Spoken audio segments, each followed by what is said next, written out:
If the people are able to block their carbon tax takeover, the elite's agenda to establish a planetary world government will collapse.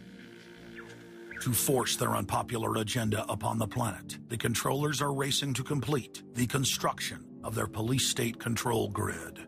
Borrowing from tactics used in the past by communist, fascist, and other totalitarian regimes, every form of classical textbook tyranny is now being implemented in the West. In the United States, the central government is federalizing local police. State and local officers are in a great position to collect important information on terrorists and their allies. And the Terrorist Screening Center stands ready to help you. This video, produced by Homeland Security, is required viewing for all departments in the U.S. And with the teamwork of local, state, and federal law enforcement, we have an excellent opportunity to see the picture and solve the puzzle before these terrorists can strike again. State, county, and city police now take their marching orders directly from DHS and FEMA. The videos and training manuals turn peace officers, once guardians of the Republic, into secret police. See way down there? There's a woman taking photos of the dam. Someone called 911 and reported a suspicious person. As you guessed, she's going to be a Category 3 hit. And since it's very important that we don't let her know that we know, both the dispatcher and the officer need to make sure she doesn't hear the radio traffic. Stand by. If I could ask you to wait right here, please. Sure. Everyday items and activities are listed as proof that you are sympathizing with shadowy boogeymen of terror.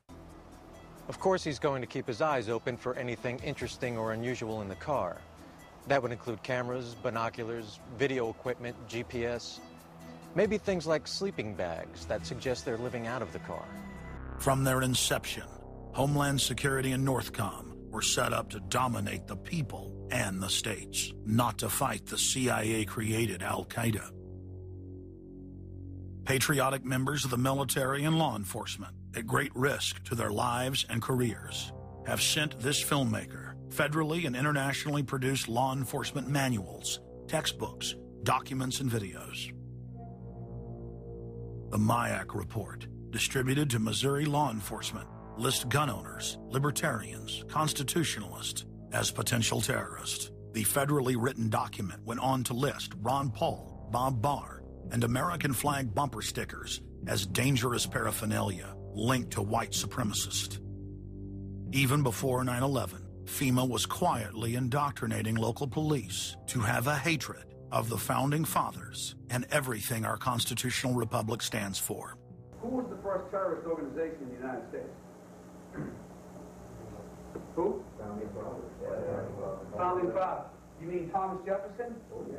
You mean George Washington? Oh, yeah. Paul Revere? Yeah. These guys right here, let me ask you something. Did they try to scare people?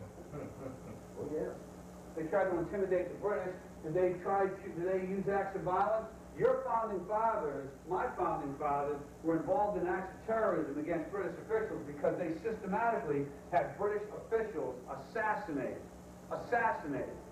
In the old Soviet Union, Nazi Germany, and Maoist China, the police's main job was not fighting crime. In totalitarian forms of government, the police are political enforcers, or commissars as they were known in Russia. It's their job to spy on the public and to intimidate the exercise of free speech. Once a climate of fear has been achieved, the public begins to self-censor, to shut down. Once the people have been intimidated to withdraw from the field of intellectual battle, the tyrants have a free hand to expand their oppression and looting of the helpless serfs. The average man and woman is in a trance. They get home from work, they don't even talk to their children. They turn the television on, and they let those corporate messages set the agenda in their lives. If we want a revolution against these social engineers and the scientific dictatorship, we have to start getting back to basics, having barbecues, knowing our neighbors, loving our husbands and wives, spending time with our children, and getting back to real human culture.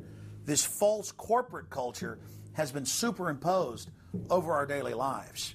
The public is literally under a trance. We have to somehow reach out to them and break them out of this trance. And as the globalists destroy our standard of living and bring in their police state, a lot of people are beginning to wake up and realize that what they've been told all their lives was a lie. But it's essential that we, the people, are there to reach out to our fellow Americans and our fellow human beings and show them the truth. But the scientific dictatorship needs more than just a secret police network to carry out their plan.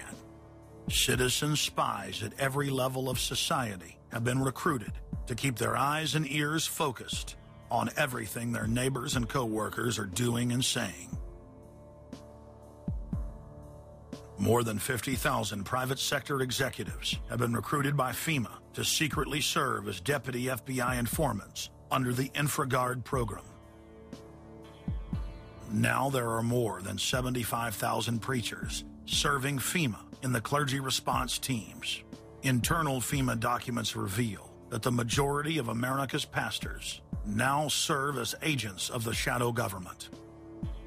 They are even instructed on how and what to preach. And as KSLA News 12 Jeff Farrell discovered, the clergy would help the government with potentially their biggest problem, us. From my cold, dead hands. Charlton Heston's famous declaration captures a truly American value, the overarching desire to protect our freedoms. But gun confiscation is exactly what happened during the state of emergency following Hurricane Katrina in New Orleans. U.S. troops also arrived, something far easier to do even now thanks to last year's elimination of the 1878 Posse Comitatus Act. That forbid U.S. troops from policing on American soil. If martial law were enacted here at home, public fears and quelling dissent would be critical. And that's exactly what the clergy response team, as it's called, helped accomplish in New Orleans. Jeff, the primary thing that we say to anybody is let's cooperate and get this thing over with, and then we'll settle the differences once the crisis is over. Such clergy response teams would walk a tightrope between the needs of the government versus the wishes of the public. In a lot of cases, these clergy would already be known in the neighborhoods in which they're helping to defuse that situation. For the clergy, one of the biggest tools that they will have in helping calm the public down or obey the law is the Bible itself, specifically Romans 13. Because the government is established by the Lord, you know, and that's what we believe in the Christian faith. That's what's stated in the Scripture. They prepare their flocks like sheep to the slaughter for gun confiscation, forced inoculation, and they tell them that it is a blessing to have their families broken up and put into FEMA camps. Irland, Frankreich, Portugal, Spanien, die Schweiz, Liechtenstein, Luxembourg, Polen, Ungarn, Romania. Adolf Hitler bragged that his most powerful domestic tool, used by the Nazis to control the people, was the servile clergy. And his favorite Bible verse was Romans 13, render unto Caesar. Either you are with us or you are with the terrorists. The scam was launched as a simple bait and switch. The government recruited the public by telling them that they were needed in the fight against Al-Qaeda. But from day one, over 90% of their training and operations focus on demonizing, surveilling, and harassing anyone who stands against their takeover. The Department of Homeland Security calling on firefighters to take on a new role in the war on terror. The idea to be the eyes for the U.S. government when they're inside a home. Now, unlike police officers, firefighters don't need a warrant to go into private houses. And critics say that's where things get sticky. Cable company repairmen, truck drivers, maid services, and hundreds of other professions that go inside homes and businesses without warrants are now on the government's payroll as citizen snitch spies. But Big Brother doesn't stop there. Children are being indoctrinated inside the public schools nationwide to spy on their parents.